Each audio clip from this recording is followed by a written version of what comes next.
하나님의 음성 들어보셨나요? 30년간 필리핀 선교사로 충성하신 장상훈 목사님은 네가 일해야 할 땅 필리핀으로 가라는 하나님의 음성을 듣고 순종하셨는데요. 그 흥미롭고 은혜로운 이야기 들려드릴게요. 1977년 군대에 있을 때 4월 고난주간을 맞았다. 이번에 예수님의 고난에 한번 동참해보자는 생각이 들어 3일 금식을 작정했다. 그때 부대교회에서 부흥회를 열기로 했는데 대령이 부흥회를 하면 사병들 사기가 저하된다며 군목에게 집회를 하지 말라고 지시하자 군목은 이번 부흥회는 못합니다 라고 신우회 모임에서 광고했다. 그때 내가 말했다. 군목은 하나님께서 세우신 특수한 직위입니다. 그런데 대령의 눈치를 보느라 계획한 부흥회를 하지 않으면 되겠습니까? 그럴 거라면 목사직 내려놓고 군복 벗으십시오.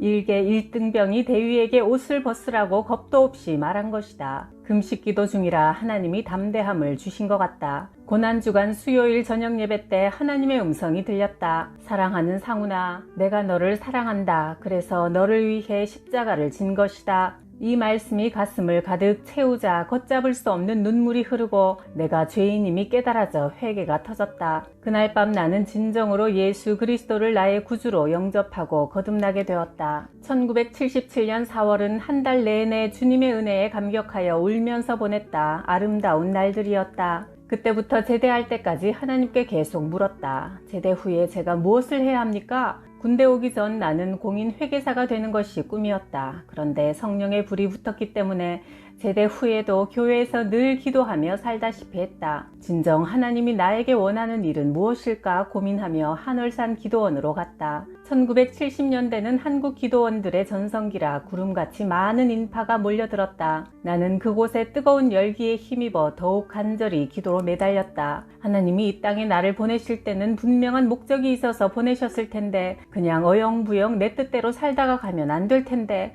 앞으로 제가 무엇을 해야 합니까? 내가 좋아하는 길을 선택하는 것이 아니라 하나님께서 내게 원하시는 길을 가고 싶습니다. 깊이 고민하며 기도로 몸부림치자 하나님은 나를 향한 뜻을 계시해 주셨다. 기도원에서 알게 된 차 목사님과 이런저런 이야기를 나누다가 헤어지는데 돌아서서 가는 내 등 뒤에다 대고 그분이 아주 심각한 말을 던졌다. 상훈 형제, 목사가 안 되면 정신병자가 될 것이요. 이런 말은 보통 아무나 함부로 할 수 없는 것이다. 아무리 가까운 사이라도 하기 힘든 말을 과감히 나를 향해 던질 때 그 말은 가슴 속에 비수처럼 꽂혔다. 이 예언적인 말씀이 내 귀에는 하나님 음성으로 들려왔고 가슴에 깊이 새겨졌다. 하나님은 여러 가지 방법으로 우리에게 응답을 주시는데 목사가 될 내게는 하나님의 종을 통해 확인시켜 주신 것이다. 나는 기쁘게 집으로 돌아와 내가 다니던 울진 죽변 침례교회 담임 목사님께 말했다. 목사님, 저 신학교에 가겠습니다. 그런데 목사님은 말리셨다. 시골에 일할 사람도 없는데 제대한 청년이 열심히 교회 봉사를 하다가 신학교에 간다니 좋아하지 않으셨다. 그러나 하나님께 소명을 받았기에 누구도 나를 막지 못했다. 1979년 대전 침례신학대학에 입학했다. 1982년 공주 석송 침례교회에서 첫 담임 목회를 시작했다. 어느 날 새벽 기도를 하는 중 갑자기 내 입에서 이런 말이 터져나왔다. 네가 일해야 할 땅은 필리핀이다. 나는 깜짝 놀라 기도를 멈추었다. 이게 뭐지? 내가 알지도 못하는 땅 필리핀이 어디지? 하며 브리테니커 백과사전에서 필리핀에 대해 알아보았다. 나는 그때 필리핀이라는 나라를 전혀 몰랐다. 그러므로 내가 생각한 일이 아니라 하나님이 계획하시고 인도하시는 일이었다. 그 말씀을 마음에 품고 몇 년 세월이 흘러갔다. 1989년 예배당을 짓기 시작했는데 헌당 예배를 몇 달 앞두고 돈도 부족하고 건축가에게 문제가 생겨 교회 안에서도 갈등이 일어나기 시작했다. 나는 이 일을 해결하려고 21일 금식 기도를 작정하고 기도원에 들어갔다. 첫날 무릎을 꿇자마자 하나님이 말씀하셨다. 헌당 예배 드리는 것은 네 일이 아니다. 내 때에 내가 알아서 처리할 테니 너는 이제 네가 일할 땅 필리핀으로 떠나라. 나는 선뜻 대답을 하지 못하고 5일이 지나갔다. 그러자 주님의 음성이 또 들려왔다. 이제 대답하라. 네가 일해야 할 땅 필리핀으로 가거라. 너무나 강력하게 재촉하셔서 더는 거부할 수 없는 지경에 이르렀다. 이제는 정말 결단해야 할 시간이 온 것이다. 주님이 가라고 말씀하시면 저는 순종하고 떠나겠습니다. 이렇게 대답하자마자 눈물이 쏟아지면서 성령이 임해 기도의 문이 활짝 열렸다. 선교사로 나가려면 운전을 배워야 하니 자동차 학원에 다니는데 같이 교육받는 목사님이 있었다. 어느 날 대화를 나누다가 전주 안디옥 교회에서 8월에 선교사 모집이 있습니다 하고 알려주었다. 그리하여 바울 선교회와 연결이 되었고 5개월간 훈련을 받았다. 91년 1월에 필리핀 수도 마닐라에 도착했다. 우리 집에서 시작한 기도 모임이 발판이 되어 2년 후 필리핀 원주민 교회가 설립되었고 목회자 훈련원을 세워 평신도 목회자들을 교육시켰다. 제대로 된 신학교육을 받지 못해 한이 맺힌 현지인 지도자들이 행복해하는 모습에서 선교사의 보람과 긍지를 느꼈다. 우리 부부는 사남매를 두었고 사남매가 모두 한동대학교에 다닐 때 내가 말했다. 둘째가 졸업하기 전에 이번에 너희 4명이 함께 유럽 여행을 해서 견문을 넓혀라. 그런데 아이들이 유럽으로 떠나기 전에 이런 일이 있었다. 큰아들이 교회에서 중고등부 교사로 섬겼는데 여름 수련회 일정과 겹쳐 여행을 갈 수 없다고 했다. 내가 말했다.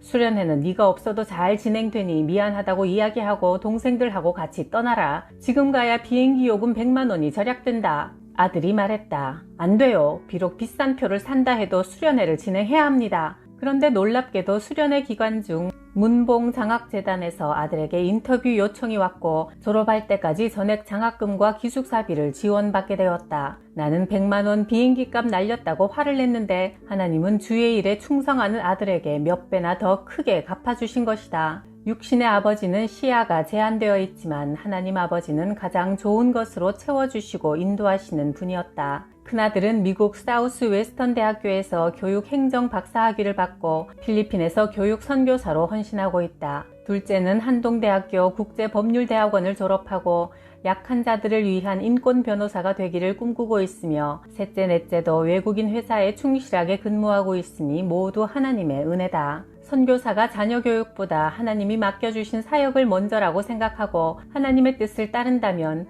모든 것을 하나님이 인도하실 것이요. 자녀 교육에 우선을 두고 사역하면 모든 일에 스스로 짊어져야 할 일과 감당하기 어려운 일들이 많을 것이다. 우리 부부가 자녀들의 교육을 앞세워 연연하지 않고 하나님의 뜻에 순응하여 먼저 주님이 원하시는 선교 사역을 위해 살았더니 그것을 귀하게 보시고 하나님께서 내 자녀들을 축복해 주셨다고 생각한다. 우리 가정의 가훈은 신명기 6장 4절에서 9절 말씀이다. 너는 마음을 다하고 뜻을 다하고 힘을 다하여 네 하나님 여호와를 사랑하라. 오늘 내가 너에게 명하는 이 말씀을 너는 마음에 새기고 네 자녀에게 부지런히 가르치라. 우리 부부는 이 세상 사는 날 동안 이 말씀을 실천하며 살 것이고 또 나의 자녀들이 그렇게 살 것이며 우리 후대의 자손들도 이 말씀을 가훈으로 삼아 살아갈 것이다. 나를 사랑하고 내 계명을 지키는 자에게는 천대까지 은혜를 베푸느니라. 출애굽기 20장 6절.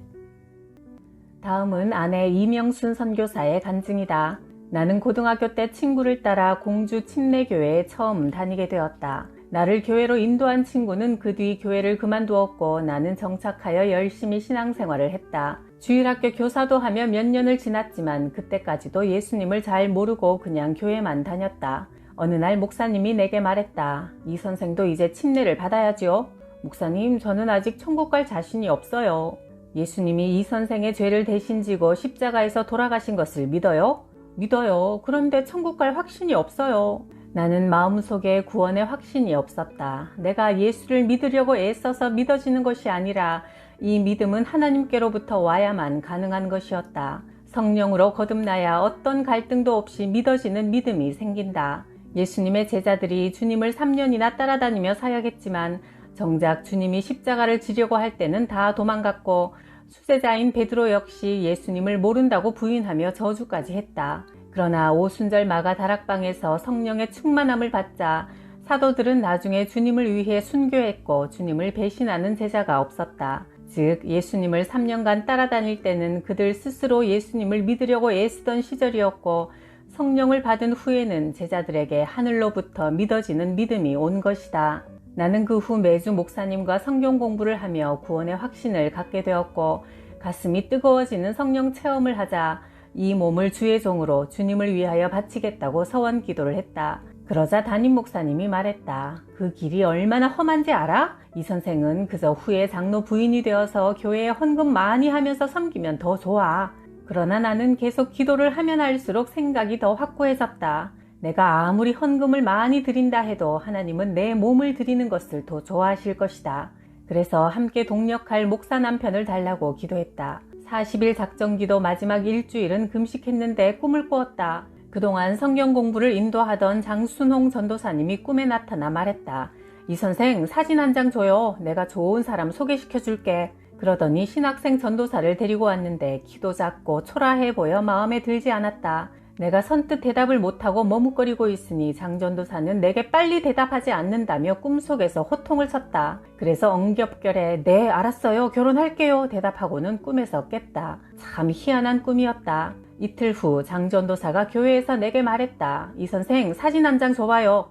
꿈속의 일이 현실에서 그대로 일어난 것이다. 전도사님은 그 사진을 다니던 신학교로 가지고 가서 지금의 남편인 장상훈 전도사에게 보여주었고 1981년에 우리는 처음으로 만나게 되었다. 첫 만남에서 그는 내게 물었다. 구원의 확신이 있습니까? 그는 오늘 만나는 자매가 구원의 확신만 있다면 사목감이라고 생각했단다.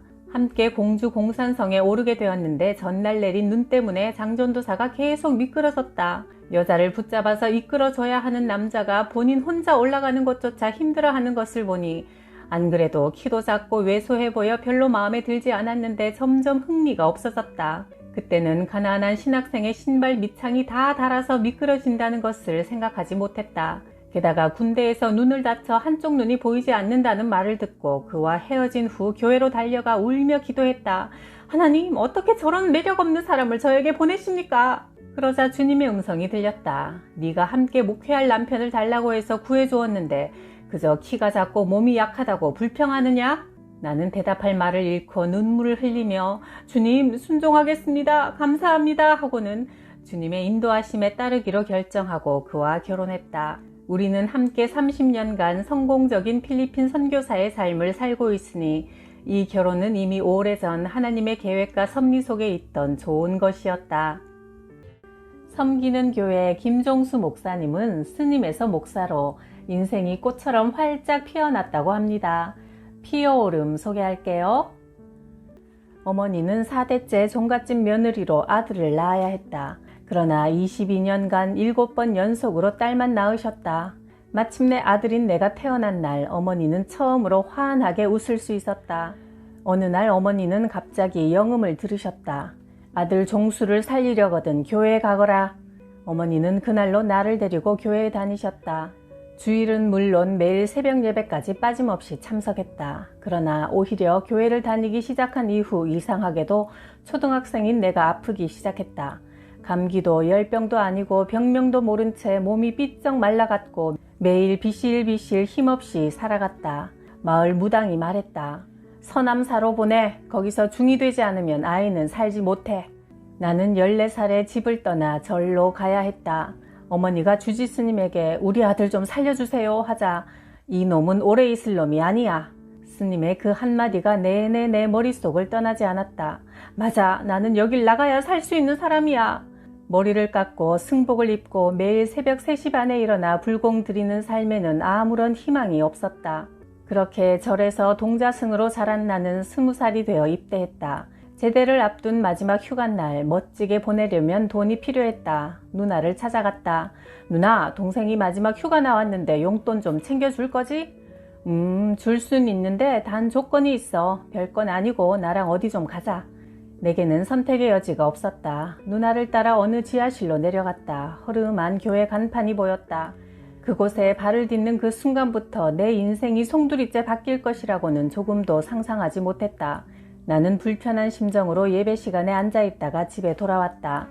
교회 가기 전까지만 해도 빨리 누나에게 용돈 받을 생각밖에 없었는데 그곳을 다녀온 후부터는 돈 생각은 나지도 않고 이상하게 마음이 설레어 그날 밤 밤새도록 잠이 오지 않았다. 그동안 내 몸은 술, 담배에 찌들어 있었다. 그런데 교회를 다녀온 후 양치질을 하는데 갑자기 구역질이 나더니 몸속에서 이물질이 나왔다. 몸에 쌓여있던 니코틴 덩어리가 나온 것 같았다. 그 후로는 담배를 피기만 하면 어지러웠고 그토록 맛 좋던 담배가 쓰기만 했다. 그리고 친구들과 술 약속을 잡으면 갑자기 배가 아팠다. 그 어렵다는 금주와 금연이 자연스럽게 단번에 되었다. 하나님이 나를 간섭하고 계심을 느끼게 되었고 나라는 존재가 내 마음대로 살아서는 안 되는 존재임을 알게 되었다. 꾸준히 교회 다니며 신앙생활을 열심히 했다. 어느 날 목사님께 안수 기도를 받다가 하나님의 음성을 들었다. 종수야, 내가 너를 사랑한다. 너 없이는 안 된다. 그 한마디에 몸속에 있던 모든 수분이 눈물로 쏟아져 나왔다. 하나님이 나 없이는 안 된다니. 하나님께 그런 진한 사랑 고백을 듣고 나자 나는 주의 종이 되어 그 사랑에 보답하고 싶었다. 교회를 개척하고 기도를 가장 많이 했던 시기가 있다. 하루는 남성 성도 한 명이 등록했다. 나중에 그가 병원에 입원하여 신방을 갔는데 아내 이야기를 처음으로 했다. 아내는 교회를 자주 옮겨 다녀요. 목사님들이 싫어했어요. 성령의 은사가 너무 강하대요. 나는 그의 아내를 만나보려고 신방을 갔다. 여집사는 자신이 하나님의 음성을 늘 듣고 병 고치는 은사도 있고 예언도 한다며 자랑을 늘어놓았다. 좀 불안한 감이 있었지만 남편 집사님과 함께 우리 교회에 나오라고 권했다. 그러나 그 여집사가 출석하고 나서 얼마 못 가 교회 안에 이상한 기류가 흘렀다. 그 집사를 추종하는 파와 너무나 싫어하는 파로 완전히 나뉘어 버렸다. 그 여집사 파가 갈수록 많아졌다. 교인들이 목사님 모르게 그 집사를 찾아가서 하나님 뜻을 물어본대요. 그 집사가 잘 맞추니까 의존해요. 얼마 전에는 고 집사가 상담을 했는데 어젯밤 꾸었던 꿈의 장면까지 정확히 알아맞혔대요. 박 장로님이 찾아갔더니 아무도 모르는 자기 신체의 비밀을 자세히 말해서 놀랐대요. 그 순간 완전히 그 집사를 믿어버리게 된 거죠. 교회 질서를 흐트리니 그 여집사를 내보내야 한다는 사람들과 하나님의 뜻을 우리에게 전해주는데 성령의 은사를 회방하지 말라는 사람들이 서로 싸웠다. 나는 이 문제를 두고 하루에 6시간씩 작정하고 기도했다. 하나님, 저 집사의 은사가 성령의 역사입니까? 악령의 역사입니까? 저도 헷갈립니다. 제발 알려주세요. 어느 날 하나님이 말씀하셨다. 교회를 분열시키는 것은 미혹의 영이다. 미혹의 영은 예수의 이름을 빙자하여 예수님처럼 기적을 행한다. 은밀한 일을 알아맞혀 두려움을 주고 성도들의 마음을 빼앗는다. 하나님, 이제라도 깨닫게 하시니 감사합니다. 그 집사는 떠났고 교회는 다시 안정을 되찾았다. 혹독한 홍역을 치렀지만 이 일을 통해 나는 영적 분별력을 기르게 되었다. 내가 전도사로 사역하던 교회의 목사님이 어느 날 이런 말을 했다. 미국 가서 공부하면 더 좋은 목사가 될 테니 미국에 유학 가는 건 어떤가? 내가 미국에서 사역하면서 공부할 수 있는 교회를 소개해 줄 테니 유학 가게. 게다가 사모가 피아노 전공이라고 하지 않았나? 피아노 전공이면 미국 생활할 때 아주 유리해. 안 갈 이유도 없고 못 갈 이유도 없었다. 이제 짐만 싸면 된다. 하나님, 이렇게 길을 열어주시니 감사합니다. 하나님의 뜻인 줄 믿고 준비하겠습니다. 나는 유학 준비 기도를 하려고 강남 금식기도원에서 10일 금식 기도를 했다. 그런데 기도하다 보면 어느 순간 기도 방향이 바뀌었다.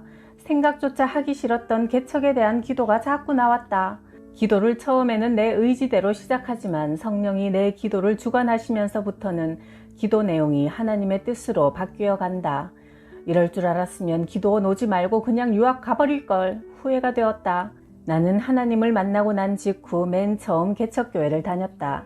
당시 교인 셋을 데리고 고생하는 목사님을 보면서 나는 생각했다. 세상에 태어나서 남자가 하지 말아야 할 일이 개척교회 목사로구나.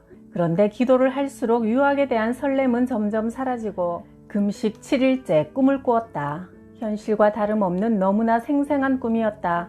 꿈속에서 나는 아버지의 호주머니를 보았는데 엄청난 돈이 들어있었다. 나는 너무나 기뻐서 그 돈을 사람들 앞에 뿌리며 덩실덩실 춤을 추었다. 꿈에서 깨는 순간 해석이 저절로 되었다. 하나님 아버지가 내 교회 개척을 위해 필요한 것을 다 준비해 두셨구나. 개척을 위해 당장 필요한 돈은 800만 원. 누나라면 도움을 주지 않을까 싶어 전화했다. 800만 원 소리가 나오기 무섭게 전화를 뚝 끊어버렸다. 예상과 전혀 다른 전개였다. 누나가 아니라면 누가 도와줄까? 고민하던 중에 며칠 후 전화벨이 울렸다.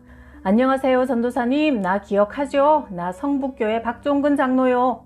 한 번도 내게 전화하신 적이 없는 분이라 당황했다. 교회 개척은 잘 되어가요? 네 장로님, 기도하면서 잘 준비하고 있습니다. 그때 장로님은 놀라운 이야기를 꺼냈다. 내가 오래전에 어느 개척교회 목사님에게 개척 자금을 헌금하면서 이렇게 말씀드렸습니다. 저는 하나님께 헌금을 드리는 거지만 목사님은 빌리신 겁니다. 후에 교회가 안정되고 성장하거들랑 이 헌금을 다른 개척교회 목사님께 개척 자금으로 도와주세요. 그 목사님이 800만 원을 개척자금으로 도와드릴 수 있답니다. 오차 없이 정확하게 딱 필요한 금액이었다. 역시 하나님이셨다. 1997년 12월 경기도 안산시 45평짜리 지하실에서 섬기는 교회 설립 예배를 드렸다. 교회를 개척하고 나서 사람이 없으니 나는 매일 강단에 올라가서 기도만 했다.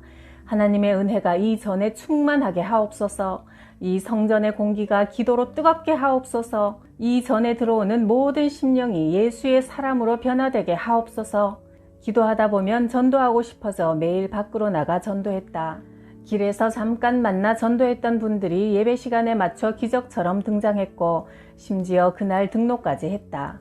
지하실 예배당에 개척한 후 75주 동안 한 주도 빠짐없이 새신자를 적어도 1명 이상은 꼭 보내주셨다. 심지어 명절 연휴에도 새로운 성도가 1분 이상은 들렀다. 명절 때 부모님 댁 왔다가 마침 교회가 근처에 있어서 들어왔어요.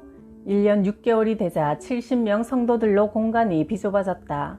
이제 지하실 교회에서 지상교회로 이전할 때가 되었습니다. 이를 위하여 우리 함께 기도합시다. 교회 이전에 대해 공식적으로 광고한 지 이틀 후 전화가 왔다. 목사님, 흰돌교회입니다. 흰돌교회는 내가 과거 교육전도사로 사역했던 교회였다. 그 교회는 당시 건축으로 어려운 형편에 있어 6개월 동안 사역하면서도 1개월치 사례비밖에 받을 수 없었다. 어려운 교회를 위해 뭔가 드리고 싶어서 하나님, 가난뱅이 신학생이라 드릴 게 없습니다 했더니 18K 결혼 반지가 생각났다. 기꺼이 반지를 빼서 하나님께 드렸다. 그렇게 6개월을 사역하고 떠나왔는데 그 교회 목사님이 갑작스런 제안을 하셨다. 우리 흰돌교회 건물을 매입하여 목회하시죠? 아니 목사님, 저는 돈도 없고 경험도 없습니다. 왜 그런 저에게 교회를 사라고 하십니까? 목사님이 과거에 어려운 우리 교회에 오셔서 헌신했던 모습을 성도들이 다 기억하고 있습니다. 그러니 목사님이 우리 교회를 인수해 주시면 좋겠습니다. 교회 이전이 원활하게 진행되어 지상 4층 건물에서 예배를 드리게 되었다. 예배당을 잘 짓는다 한들 사람이 세워지지 않으면 아무 소용없다. 건물을 자랑하는 교회가 아니라 성도 개개인이 신실한 주님의 제자로 살 수 있도록 교육해야 한다는 생각으로 제자 훈련에 중점을 두었다. 예수님의 제자는 예수님의 증인이다. 선교사로 세우는 것이 제자 훈련의 목적이므로 장로를 세울 때 특별한 조건을 더했다. 장로 장립을 받기 위해서는 선교지에 교회 한 곳을 반드시 세워야 합니다. 선교지에 교회를 세우려면 우선 물질로 헌신해야 하고 세워진 교회를 위해 끊임없이 기도해야 한다. 장로의 기준을 이렇게 엄격히 세우면 교회 직분을 대접받는 감투로 생각해 시험에 들고 서운해하는 일들이 생기기 어렵다.